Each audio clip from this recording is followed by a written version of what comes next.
नमस्कार, मी निरंजन कदम. माझी 2019च्या राज्यसेवा परीक्षेतून तहसीलदार या पदासाठी निवड झालेली आहे. हा ऑडिओ त्यांच्यासाठी आहे जे नव्याने राज्यसेवेची तयारी सुरू करीत आहेत. असाच एक ऑडिओ कंबाईनच्या परीक्षेसाठीही सेपरेट मी बनवणार आहे. 1-2 दिवसातच तो येईल. राज्यसेवेची तयारी नव्याने करणारे म्हणजे 20 किंवा 2021ला ग्रॅज्युएट होणारे आता, तर ह्यांच्यासाठी म्हणून हा ऑडिओ करतो आहे. याच्यामध्ये एक लक्षात घ्यायचं की आत्ता नेमकी तयारी लगेच सुरू कशी करायची, नेमकं सुरुवात कशावरून करायची. तर आपण ह्याचे 1-2-3 टप्पे पाडूयात ह्या ऑडिओचे सुद्धा. त्याच्यामध्ये मी पहिला टप्पा तुम्हाला म्हणेल की तो तुमच्या मूलभूत अभ्यासाचा फाउंडेशनचा असेल. दुसरा टप्पा त्याच्यामध्ये तुम्हाला स्टेट बोर्ड कंप्लीशन करायचं. स्टेट बोर्डचे जे पुस्तकं आहेत ते तुम्हाला कंप्लीट वाचून घ्यायची.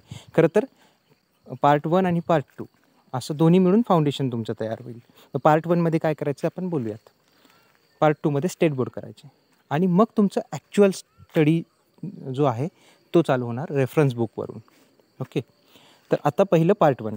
तर पार्ट 1 म्हणजे नेमकं करायचं काय, तुम्ही सुरुवात कशावरून करायची. तर पहिलं काम, राज्यसेवा पूर्व आणि राज्यसेवा मुख्य दोन्ही परीक्षेचे सिलॅबस कंप्लीट डाउनलोड करून प्रिंट करून आणायचे. दोन्ही भाषेत आणायचे, इंग्रजी आणि मराठी भाषेमध्ये. कारण आपले पेपरसुद्धा 2 भाषेत असतात आणि आपलं एज्युकेशन बऱ्यापैकी बायलिंग्वल झालेलं असतं बऱ्याच जणांचं. म्हणजे कोणी जर मराठी मीडियममधून कंप्लीट आर्ट्स करून आलेला किंवा एखाद्याचं अगदीच एलिमेंटरीपासून ते फायनल ग्रॅज्युएशनपर्यंत इंग्लिशमध्ये झालेलं असेल, असे फार कमी असतात. मोस्टली लोक माझ्यासारखे बायलिंग्वल शिकलेले असतात. कधी 10वीपर्यंत मराठी मीडियम असतं, मग सायन्स आणि मग कुठंतरी टेक्निकल ग्रॅज्युएशन आणि मग पुन्हा मराठीत थोडंफार इतिहास भूगोल वाचणे या प्रकारचं. म्हणून दोन्ही भाषेतला सिलॅबस आपल्याकडे असावा जेणेकरून समजण्यात, अंडरस्टँडिंगमध्ये आपल्याला मदत होईल. हां, पेपर पण बायलिंग्वल असतात, तर तिथेही आपल्याला ते कामी येतं. हा एक मुद्दा. 2 भाषेमधले आपले सिलॅबस डाउनलोड करून प्रिंट काढून ओरिजिनल फॉर्ममध्ये आणायचे. कुठलेही जे क्लासेसचे पण मिळतात सिलॅबस त्यांनी जसाला तसंच कॉपी केला, पण एखाद वेळी कुठे काही प्रिंट मिस्टेक वगैरे असू शकतात. त्यापेक्षा ओरिजिनल आपल्या MPSCच्या साईटवरून तुम्ही डाउनलोड करून प्रिंट काढायचे. हे पहिलं काम. सिलॅबसवर व्यवस्थित कमांड मिळवायची आपल्याला. हा सिलॅबस तुम्ही एक ड्युरेशन जे आपण इथं डिस्कस करू, तर तेवढं ड्युरेशन रोज वाचायचं आहे. प्रीचा आणि मेन्सचा दोन्ही वाचायचे. प्रीचा लवकर तुमचं पाठ होऊन जाईल, छोटासा आहे. मेन्सचं वाचायला बराच वेळ लागेल आणि कंटिन्यू वाचून तुम्हाला ते पाठ झाल्यासारखं होईल. दुसरं काम ह्यासोबतच करण्यासाठीचं ते म्हणजे प्रश्नपत्रिका. प्रीच्या आणि मुख्यच्या दोन्हीच्या, प्री आणि मेन्स दोन्ही परीक्षांच्या प्रश्नपत्रिका सर्व विषयांच्या. आता प्रीची GS आणि CSAT आणि मेन्ससाठी लँग्वेजचे 2 विषय, डिस्क्रिप्टिव्ह, ऑब्जेक्टिव्ह आणि 1, 2, 3, 4 असे GS. आता हे तुम्हाला जर माहिती नसेल, मी जे सांगतो आहे GS, लँग्वेज, CSAT हेच कळत नसेल, तर मग पहिलं काम एक करायचं की MPSCची परीक्षा नेमकी काय, स्वरूप काय असतं, कसं असते, ह्याच्या काही व्हिडिओज बघायचे. यूट्यूबला बऱ्यापैकी चांगलं एक्सप्लेन करून सांगितले असतं. फक्त व्हिडिओ बघताना कुणाची व्हिडिओ बघताय ह्याला महत्त्व आहे. ओके, थोडंसं एक ऑथॉरिटी असलेली पर्सनॅलिटी निवडा ज्यांचे तुम्ही व्हिडिओ बघाल. म्हणजे एखादे कोणी पोस्ट होल्डर किंवा एखादे चांगल्या क्लासेसचे कोणी संचालक असतील किंवा तिथे शिकवणारा चांगला त्यांचा अनुभव आहे.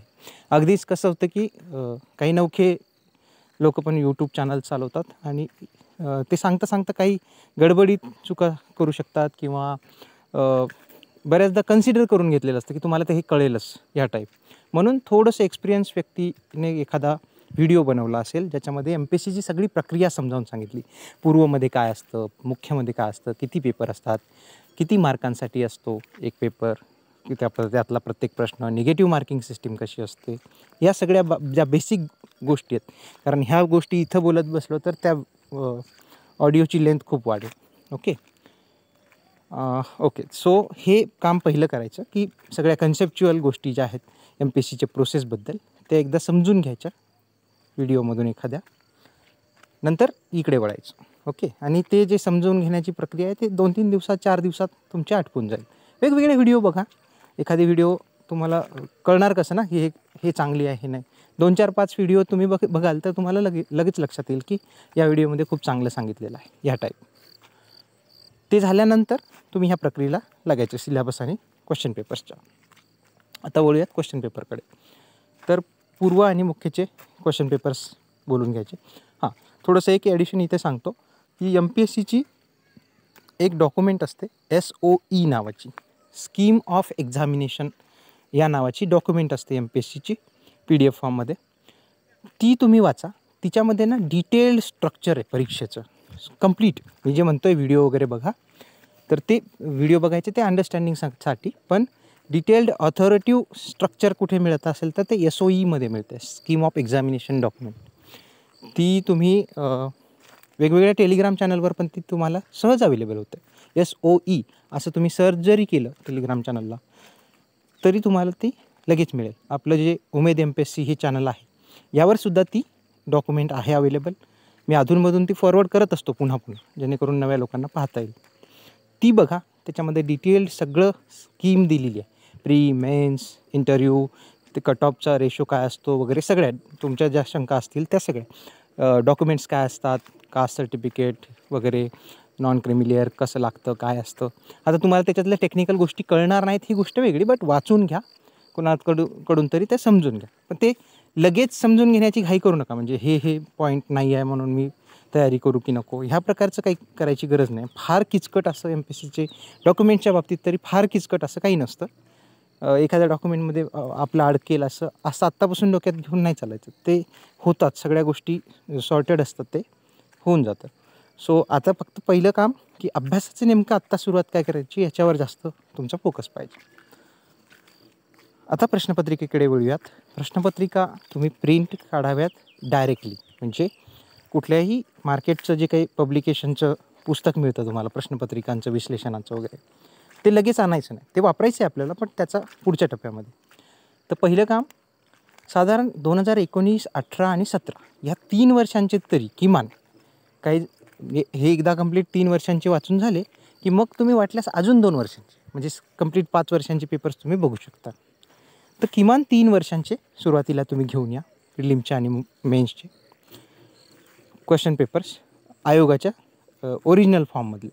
आता ते आयोगाच्या साईटवर तुम्हाला मिळतील, mpsc.gov.in यावर तुम्हाला इझिली अवेलेबल आहेत. ते फक्त ते सर्च करताना वगैरे थोडेसे इश्यूज होऊन जातात त्याच्यामध्ये.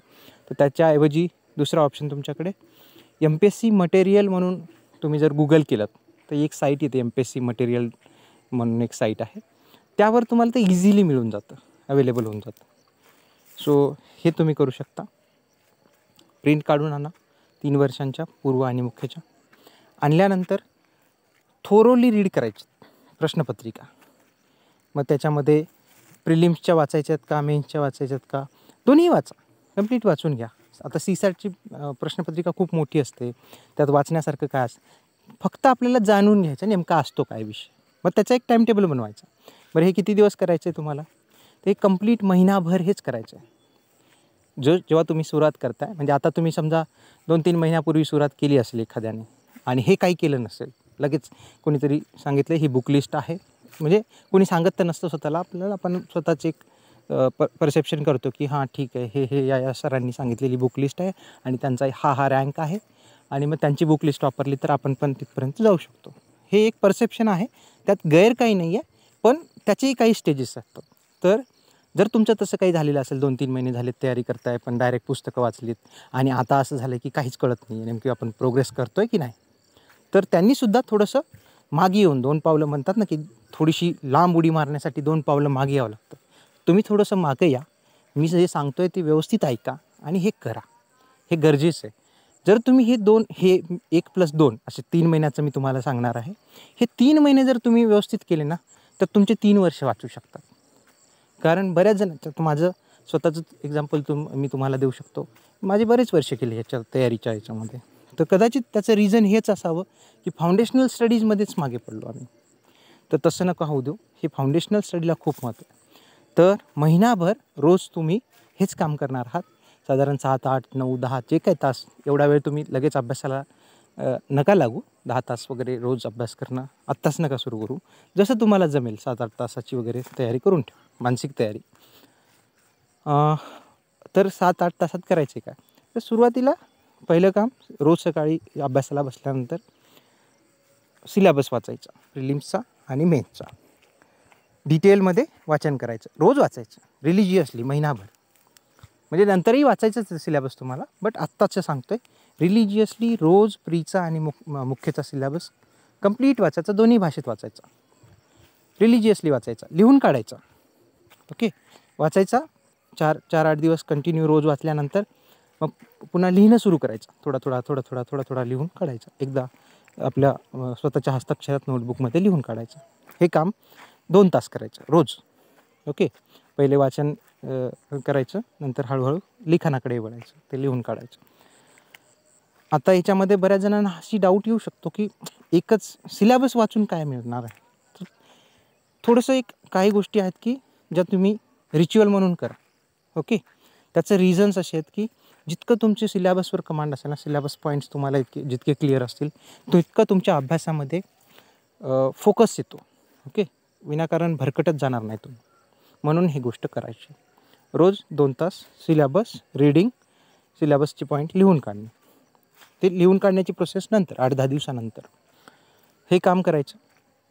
उरलेले 6-1 तास प्रश्नपत्रिकांचा अभ्यास करायचा. अभ्यास करायचा म्हणजे फक्त वाचून काढायचं, प्लेनली वाचायचं, प्रश्न सोडवायचे नाही. मला किती येतं आहे, स्कोअर काढून बघू का, ह्या टाईप काही करायचं नाही. आपल्याला प्लेनली त्या विषयाचे प्रश्न असतात काय, म्हणजे आपण सिलेबस वाचलेला असतो. समजा प्रिलिम्सचा सिलेबस GSचा वाचला आहे तुम्ही, 1, 2, 3, 4, 5, 6 असे पॉईंट्स आहेत त्याच्यामध्ये. हिस्ट्री, जॉग्राफी नावाचे सिलेबसमध्ये सब्जेक्ट आहेत, आणि डायरेक्ट प्रश्नपत्रिका बघताय, आणि मग तुम्हाला थोडं कळेल की हां हे असं सिलेबसमध्ये कुठेतरी मेन्शन होतं, असा एक प्रश्न दिसतो इथे, हा प्रश्न त्या विषयाचा असावा. हे माइंडमध्ये तुमच्या चालू राहील. तुम्ही स्वतःहून करू नका, फक्त प्लेनली रीडिंग ह्या गोष्टीला महत्त्व द्यायचं. मग पूर्वच्या प्रश्नपत्रिकेत 100 प्रश्न असतात, GSमध्ये इकडे CSATला 80 असतात. ह्या गोष्टी जसं तुम्हाला आधी माहीत असेलच एनिवे, पण पुन्हा तिथे हळूहळू एक गोष्ट, हे बेसिक सांगतो आहे मी, एक गोष्ट तुमच्या लक्षात यायला लागेल, म्हणजे ते डिकोड व्हायला लागेल आपोआप, कोणीतरी सांगण्याऐवजी. मग तुम्हाला ते हळूहळू लक्षात येईल की अरे हां, इतिहासामध्ये असा एक पॅटर्न दिसतो आहे की साधारण 15 वगैरे प्रश्न विचारतात, विज्ञानाचे एक साधारण 20-22 प्रश्न दिसतात. हे पॅटर्न तुम्ही स्वतः डिकोड करायला लागाल, ना की कोण्यातरी बुकमधून डायरेक्ट तुमच्यासमोर येईल. ओके, हे त्याचा उद्देश. तर 6 तास वाचायचे तुम्हाला, तर मग एखादी प्रिलिम्सची बघायची, 19चा पेपर घ्यायचा साधारण, प्रिलिम्सची प्रश्नपत्रिका वाचायची.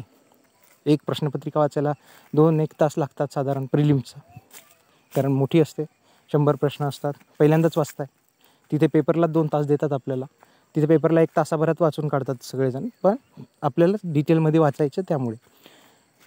तर GSचे आधी वाचून काढा, मग CSATचे वाचून काढा, मग मेन्सचं तसंच करा. 1-2 दिवसात तुम्ही साधारण 3-4 दिवस लागले तरी चालतात एका वर्षाला. म्हणजे 19च्या प्रश्नपत्रिका वाचायला 4 दिवस लागतील, तुमचे 18चे, 17चे, 3 वर्षांचे एक साधारण 15-20 दिवसात, आणि आपल्याकडे महिनाभर आहे, म्हणजे महिनाभर हेच काम करणार आहोत आपण. हे असं तुम्ही वाचू शकता. साधारण 20-22 दिवसात, 25 दिवसात तुमचं वाचन झालं कंप्लीट, की जे ऑब्झर्वेशन वाटले ते लिहून काढायचे. पुढचे 4-5 दिवस याच्यावर काम करायचं. ऑब्झर्वेशन्स काय मी आता जसं म्हणलो की हां, हिस्ट्रीचा असा एक पॅटर्न दिसतो आहे, काही प्रश्न असे हिस्ट्रीतही बसत नाहीत, जॉग्राफीतही नाही, पॉलिटीतही नाही, असे प्रश्न दिसतात. मग ते किती आहेत, कुठले आहेत, ह्या टाईपचं थोडंसं ऑब्झर्वेशन शीट तुम्ही तयार करायची, लिहून काढायचं. या गोष्टीला कंप्लीट महिनाभर तुम्ही द्यायचं आहे. साधारण 20 दिवस तर एनिवे लागणारच आहेत, 20, 22, 25 दिवस लागणारच आहेत असं करायलाच. म्हणजे तुम्ही जर म्हटलात की सर म्हटलं महिनाभर, पण आपण थोडंसं लवकर करूयात 15 दिवसात वगैरे, तर 15 दिवसात वगैरे ते होणारही नाही. 20-22 दिवस तरी लागतील, तेवढे दिवस तरी द्या. ओके, घाई करू नका.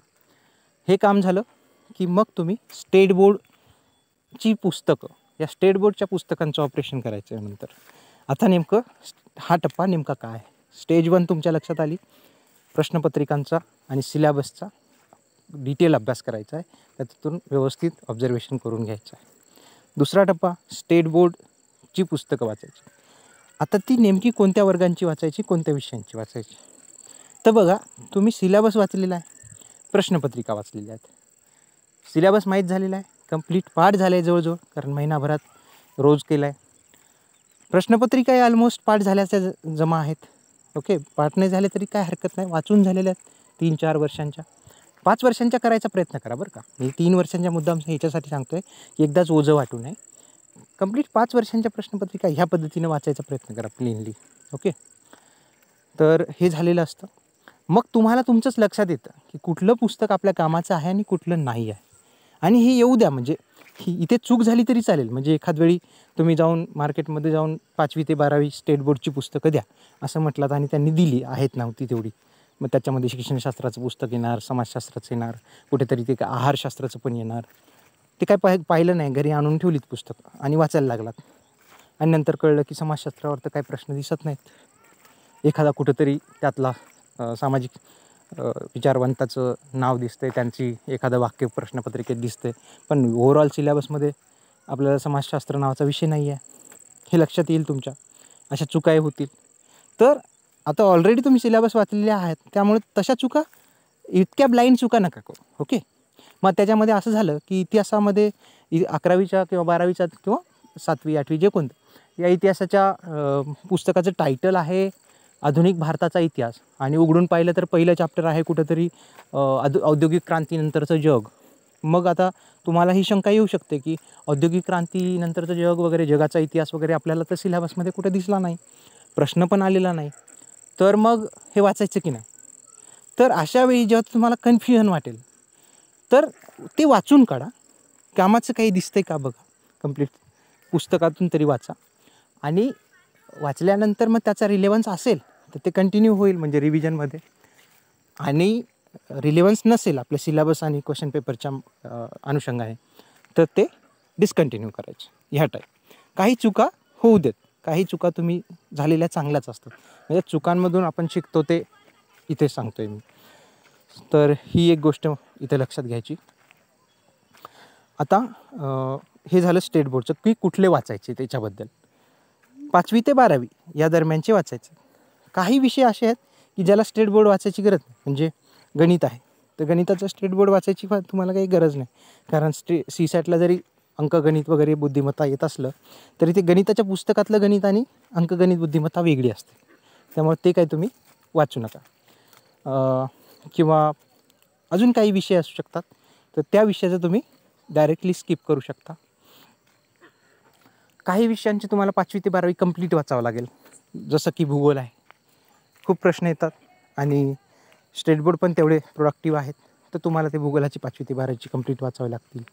काही विषय अचानक 8वीला किंवा 9वीला सुरू झालेले असतात, अर्थशास्त्रासारखे, मग ते तसे तर त्याप्रमाणेच वाचायचे तुम्हाला. तर ह्याप्रमाणे तुम्ही ते नियोजन करायचं आहे, स्वतःहून करायचं आहे. हे तुम्हाला मी रेडीमेड इथे लिस्ट देणार नाही आणि लिस्ट घेऊ पण नका कोणाकडून, स्वतःहून करा. ओके, वाचायचं आहे काय आणि कसं. स्टेट बोर्ड वाचताना प्लेनली स्टेट बोर्ड विषयानुरूप वाचायचे.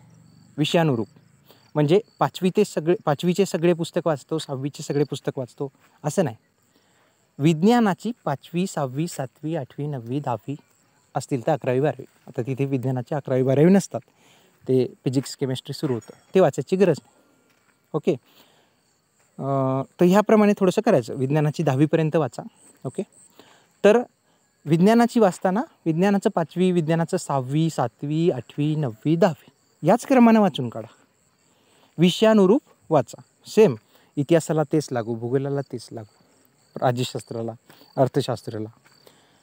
हे वाचून काढायचं. वाचता वाचता जे जे महत्त्वाचं वाटेल त्याला अंडरलाईन करा, पेन्सिलने करा, पेनने करा, हायलायटर, वॉटेवर जी पद्धत तुम्हाला जास्त चांगली वाटेल त्या पद्धतीनं. आता महत्त्वाचं कसं समजायचं, काय महत्त्वाचं आहे काय नाही.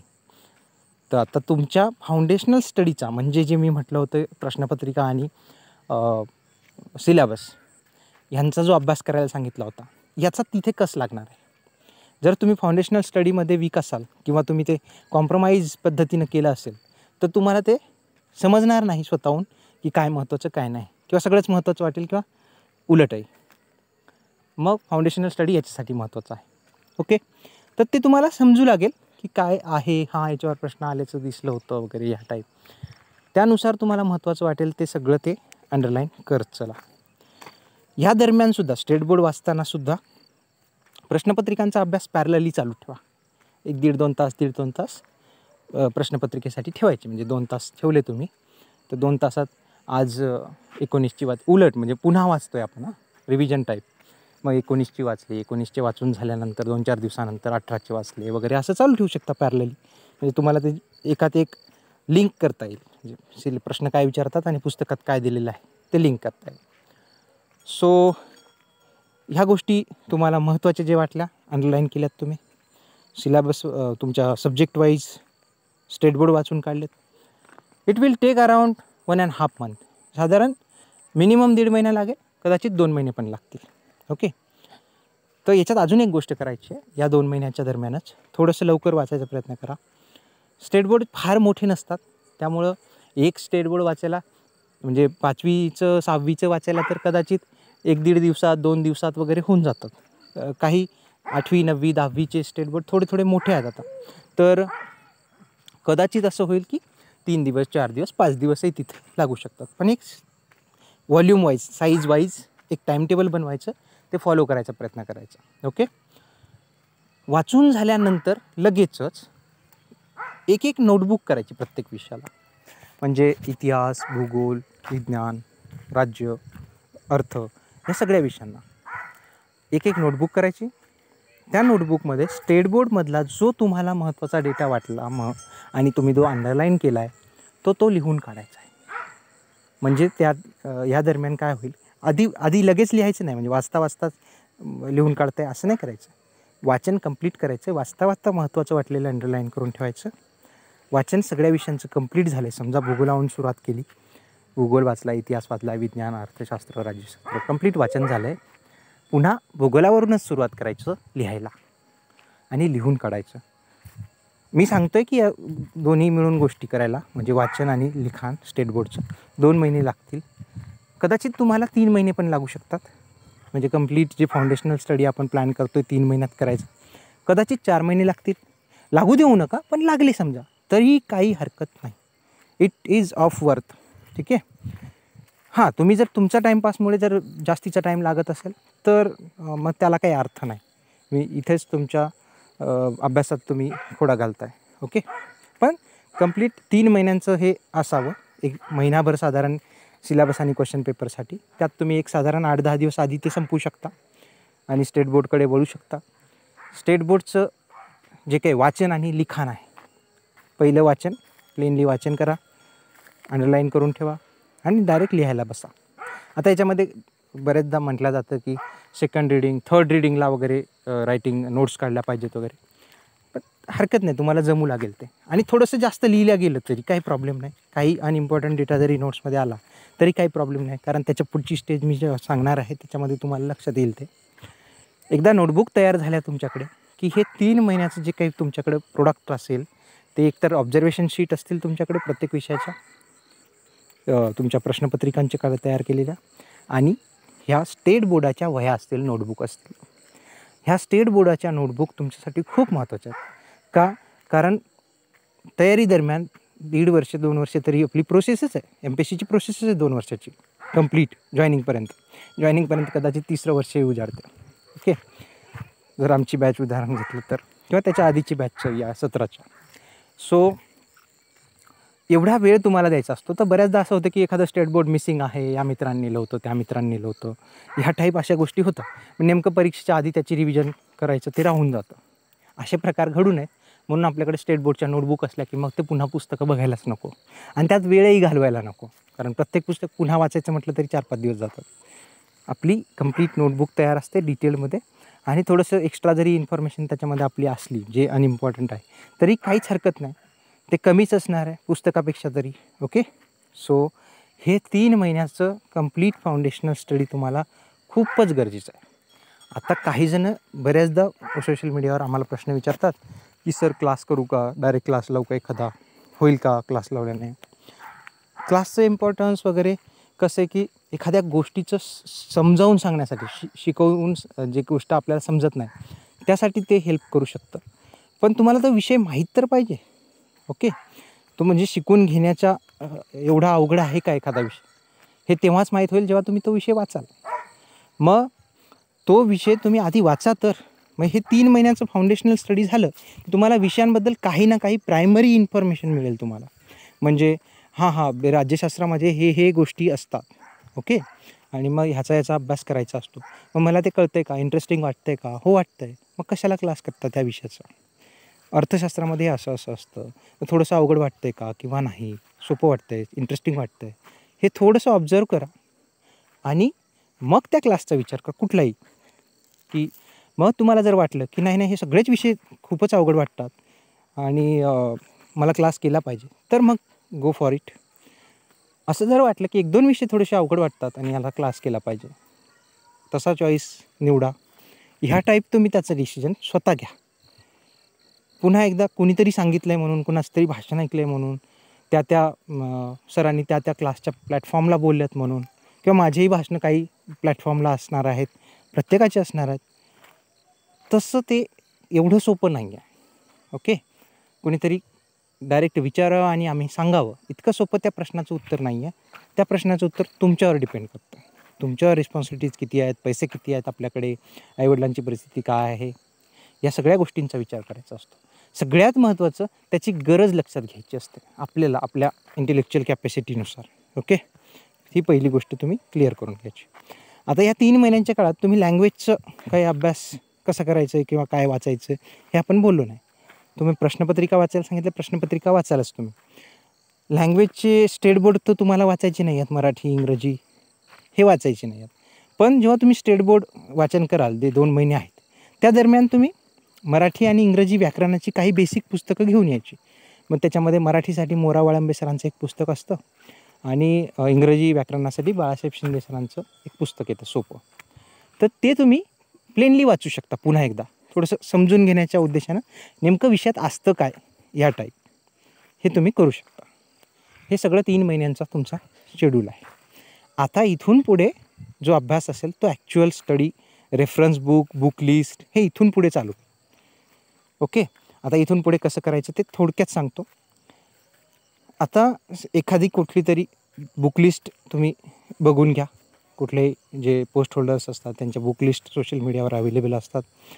2, 3, 5, 6 फार तर 8-10 जणांच्या बुक लिस्ट तुम्ही बघा. फार जुन्या बघू नका. साधारण हा 19चा रिझल्ट तुमच्याकडे आहे. रिझल्ट 19च्या रिझल्टमधले जेवढे अवेलेबल होतील तेवढ्या बघा. 18, 17पर्यंत वगैरे बघावं. कारण पॅटर्न दरवेळी बदलतो आहे प्रश्नपत्रिकांचा. पुस्तकं नवीन मार्केटला येतात. तर मग ते समजा 2014-15च्या टॉपरने एखादं पुस्तक सांगितलेलं असेल तर ते आज कदाचित रिलेवंटच नसेल, असं झालेलं असतं. म्हणून फार जुने नका बघू. फार तर 17पासूनचे पुढचे बघा आणि त्यातले कॉमन पुस्तकं निवडा. म्हणजे बऱ्याच जणांनी समजा HRD ह्या विषयासाठी कोळंबे सरांचं, IP सिंग सरांचं पुस्तक सजेस्ट केलं असेल तर तुम्ही तेच निवडा. ह्या टाईप तुम्ही करा. मग कोणीतरी रँडमली अजून कुठल्या तरी तिसऱ्या व्यक्तीचं पुस्तक सांगितलं असेल तर मग ते तुम्ही निवडायला नाही पाहिजे असं वाटतं मला. ओके. तर हे तुम्ही बुक लिस्टसाठी तुम्ही करू शकता. एक स्वतःची बुक लिस्ट विषयानुरूप करायची. विषयानुरूप स्ट्रॅटेजी त्यावेळी ऐकायच्या सगळ्या यूट्यूबला आहेत, काही माझ्या ऑडिओ आहेत, तर तुम्ही विषयासाठी म्हणून ऐकू शकता. त्यामध्ये तुम्हाला त्या विषयाचा अप्रोच काय असला पाहिजे, काय वाचायचं हे सांगितलेलं आहे. त्यानुसार पुस्तकं निवडा आणि टाईमटेबल बनवा. 3 महिन्यांचा हा अभ्यास झाल्यानंतर पुढचे साधारण 4 ते 6 महिने तुम्हाला पुढे द्यायचे आहेत मेन्सच्या अभ्यासासाठी. मिनिमम 4 महिने तर लागतीलच तुम्हाला. 4 महिने. 4 महिन्यात मेन्सचा सिलेबस कंप्लीशन करायचं टार्गेट ठेवायचं. महिनाभरात 1 GS आणि पॅरलली लँग्वेजचा ऑब्जेक्टिव्हचा पोर्शन. GSसाठी 8 तास आणि लँग्वेजसाठी 2 तास. जे पार्ट टाईम करतात त्यांनी 4च्या ऐवजी 6 ते 8 महिन्यांचा प्लॅन बनवायचा आणि फुल टाईम वाले जर 10 तास अभ्यास करत असतील, पार्ट टाईमवाल्यांनी 5 ते 6 तास अभ्यास करावा. 8+2 यांचं स्ट्रक्चर आहे. तुमचं स्ट्रक्चर 4+1 किंवा तुमच्या सोयीनुसार असं असावं. GSसाठी 8 तास आणि 2 तास लँग्वेजसाठी, असं 4 महिन्यांचं शेड्यूल असावं. एका महिन्यात 1 GSचं सिलेबस संपला पाहिजे अशा प्रकारचा अप्रोच ठेवा. ओके. मेन्सची स्ट्रॅटेजी काय असली पाहिजे, मेन्सचा अभ्यास कसा करावा, अशा ज्या व्हिडिओ ऑडिओ असतील त्या तुम्ही त्यावेळी ऐकून घ्यायच्या आणि त्यानुसार प्लॅनिंग करून त्याचा अभ्यास चालू करायचा. ओके. आणि मग हे 4 महिने झाल्यानंतर मग प्रिलिम्सचा अभ्यासाला तुम्हाला लागायचं आहे. आता प्रिलिम्समध्ये GSचा जो मेन्सचा सिलेबस झालेला असतो त्याचा तुम्हाला कंप्लीट फायदा मिळतोच. आता मी ते डिटेल सांगत नाही आहे ते मेन्सचा अभ्यास कसं करायचा आहे, नोट्स कशा काढायच्या, कारण ते मेन्सच्या स्ट्रॅटेजीमध्ये ऑलरेडी डिस्कस करून झालंच. आणि ते जुन्या लोकांसाठी काय आणि तुमच्यासाठी काय सारखंच आहे. एकदा तुम्ही तो 3 महिन्यांचा फाउंडेशनलचा अभ्यास कंप्लीट केला ना की तुम्ही झालेत, मग सगळ्यांच्या लेवलला आलेत, असं असतं. पण ते कंप्लीट 3 महिने व्यवस्थित वापरता आले पाहिजे, त्यात कॉम्प्रोमाइज नाही पाहिजे, पुन्हा सांगतो आहे. सो प्रिलिम्सच्या अभ्यासाला तुम्ही साधारण प्रीच्या 3 महिने आधी 3 महिने आधी मिनिमम लागावं. ते टाईमटेबलवर डिपेंड करतं. अनफॉर्च्युनेटली सध्या टाईमटेबलचा फार गोंधळ झालेला आहे, कधी येईल माहिती नाही, सांगता येत नाही. पण ते जेव्हा कधी येईल तेव्हा ते बघूयात अशा ॲटिट्यूडने तुम्ही अभ्यास करा. तुम्ही 2020चे किंवा 21चे जे कोणते पासआउट असणार आहात, काही जण 22ला पासआउट होणारे असतील. आत्ता आपल्याकडे टाईमटेबल नाही आहे, तर आता इथून पुढे मी 6 महिने 4 वगैरे अभ्यास करणार आहे फक्त. त्याच्यातले 3 महिने तर आपल्याला ह्याच्यासाठी 7 महिने अभ्यास करायचा आहे, 3 महिने तर फाउंडेशनल स्टडीसाठी द्यायचा आहे. काही जणांनी मागच्या सेशनला माझ्या हजर होते, त्यांना ते ऑलरेडी मी महिनाभर आधी 1.5 महिना आधी सांगितलेलं आहे, त्यांनी अभ्यास चालूही केला असेल. ओके. ते पण इथे पुढच्या याच्यामध्ये जॉईन होऊ शकतात. तर पहिले 3 महिने ब्लँकली बाहेर जगात काय चालू आहे हे न पाहता अभ्यास करायचा. पुढचेही 4 महिने तसंच, म्हणजे जाहिरात येते का, त्याच्यात कुठल्या पोस्ट येत आहेत का, हे बघूच नका तुम्ही सुरुवातीला. कारण जोवर तुमचा हा 6-7 महिन्यांचा अभ्यास झालेला नसतो ना, तोवर तुमच्यासाठी ते इरिलेवंट आहे. कुठल्या जागा येतात, किती जागा येतात, परीक्षा कधी होते, सगळं इरिलेवंट आहे. परीक्षा झाली समजा या दरम्यान, तुमच्या अभ्यासाच्या दरम्यान प्रिलिम्स असेल वगैरे, जाऊन परीक्षेला बसायचं अक्षरशः. कारण ते थोडंसं लक्षात घेतलं पाहिजे ना की कित्येकजण अभ्यास पहिल्यापासून करत आहेत, मग आपला निभाव कसा लागावा त्याच्यामध्ये. त्यामुळं एकदा असा स्टडी करून ठेवा की तो कंप्लीट झाल्यानंतर जो अटेम्प्ट असेल, जो ॲडव्हर्टाईजमेंट आपल्याला मिळेल, त्यात आपण पोस्ट मिळून मोकळं झालं पाहिजे. ह्या टाईपचा अभ्यास तुमचा अपेक्षित आहे. जर तुम्ही असं जाहिरातींच्या मागे पळत फिरला ना, तर हा अभ्यास कधीच कंप्लीट व्हायचा नाही. ओके. 2-3 वर्ष त्याच्यातच जातील तुमचे समजून घेण्यात. सेम परीक्षांमध्ये कन्फ्युजन, कंबाईन करू की राज्यसेवा वगैरे, हे बिलकुल कन्फ्युजन नाही पाहिजे. क्लॅरिटी मिळवा. कशी मिळवायची तुमचा प्रश्न. ओके. तुमच्या प्रायोरिटीज लक्षात घेऊन करा. कंबाईनची सिलेबस बघा, राज्यसेवेचा सिलेबस बघा आणि त्याला लागणारा वेळ बघा, ह्या सगळ्या गोष्टी बघा. त्यातून मिळणारे जॉब बघा, सगळ्याच गोष्टी. एखादं तुमचं समजा तर ते ह्यावर तर काही डिपेंडंट नसतं म्हणा ॲकॅडमिक वगैरे, बट स्टील तुम्ही समजा एखादं BMS, MBBS अशा प्रकारचे ग्रॅज्युएट आहात, एखाद्या खूप चांगल्या रेप्युटेड कॉलेजमधून इंजिनियर आहात आणि चांगल्या MNCच्या तुमच्याकडे अपॉर्च्युनिटीज अवेलेबल होत्या आणि तुम्ही कंबाईनचा विचार करत असाल, तर तुम्हाला फक्त एकच प्रश्न स्वतःला विचारायचा आहे, 2-1 वर्षात परीक्षेतून पोस्ट मिळाली तरी मी त्या पदावर सॅटिस्फाईड राहणार आहे का, का उगाच नंतर स्वतःला कोसत बसणार आहे की मी स्टेट सर्व्हिस करायला पाहिजे होतं वगैरे ह्या टाईप. तशा प्रकारचा विचार करा. उगाच लवकर होईल, मी ती पोस्ट मिळवतो मग राज्यसेवा करतो, अशा प्रकारच्या भ्रमात कृपया राहू नका. कारण एवढं सोपं नसतं, आपल्याला जे वाटतं तेवढं सोपं नाही आहेत त्या गोष्टी. त्यामुळं आत्ता थोडासा विचार करा आणि ह्या गोष्टीच्या मागे लागू नका की नाही माझं जे काही आहे खूप चांगलं ॲकॅडमिक आहे आणि मला ते शोभणार नाही वगैरे, की कंबाईनची पोस्ट घेणं, राज्यसेवेतलीच पोस्ट पाहिजे ह्या टाईप. त्या प्रकारच्या भ्रमातही राहू नका. असं काहीही नसतं. इथे खूप चांगल्या ॲकॅडमिकला कोणी विचारत नाही. इथे तुमची मेहनत आणि सातत्य याला सगळ्यात जास्त महत्त्व आहे. म्हणूनच कदाचित आमच्यासारख्या अगदी ॲव्हरेज लोकांनासुद्धा पोस्ट मिळतात. ओके. तर कुठल्याही भ्रमात राहू नका. प्रॅक्टिकल गोष्टींवर सर्वात जास्त विचार करून परीक्षेचं निवड करा. पुन्हा तेच UPSC आणि MPSC असं करू का? कम्प्लिटली नाही. कम्प्लिटली प्लीज ते समजून घेऊनच गोष्टी निवडा आणि एकच करा. ओके. आणि मधल्या काळात समजा एखादी जाहिरात आली, तुमचा अभ्यास आधेमध्ये अडकलेला आहे आणि कंबाईनची प्रिलिम्स आता होती आहे, जेव्हा कधी होईल जूनमध्ये जुलैमध्ये, मग ती देऊन बघू का, महिनाभर त्यावर फोकस करतो, अशा प्रकारचं कन्फ्युजन करून अभ्यास स्पॉईल करू नका कृपया करून. तरच तुम्हाला हे याचा सगळ्यांचा अर्थ आहे, फायदा आहे. ओके, हे सगळ्या महत्त्वाच्या गोष्टी मला इथे सांगाव्याशा वाटल्या. आता हा ऑडिओ तुम्ही आज ऐका, उद्या ऐका. एक सेशन आज आपण घेतो आहे नव्या लोकांसाठी, तर त्यात काही प्रश्नांची उत्तरं अजून क्लिअर होती. सो कंबाईनसाठीची एक ऑडिओ जी येईल 1-2 दिवसात, ती ऐका. 2 परीक्षेमध्ये तुम्हाला जे जास्त सुटेबल वाटते त्याच्याकडे वळून लगेच अभ्यासाला लागा. सर्वांना खूप खूप शुभेच्छा. जितकं डिटेल सांगता येईल तितकं डिटेल मी याच्यामध्ये सांगितलं आहे. अजून काही जणांच्या, काही टॉपर्सच्या, काही स्पर्धा परीक्षा मार्गदर्शकांच्या व्हिडिओज, खूप चांगल्या चांगल्या व्हिडिओज यूट्यूबला आहेत ह्या प्रकारच्या, म्हणजे नव्या लोकांसाठी अभ्यासाची स्ट्रॅटेजी टाईपच्या, त्या बघा.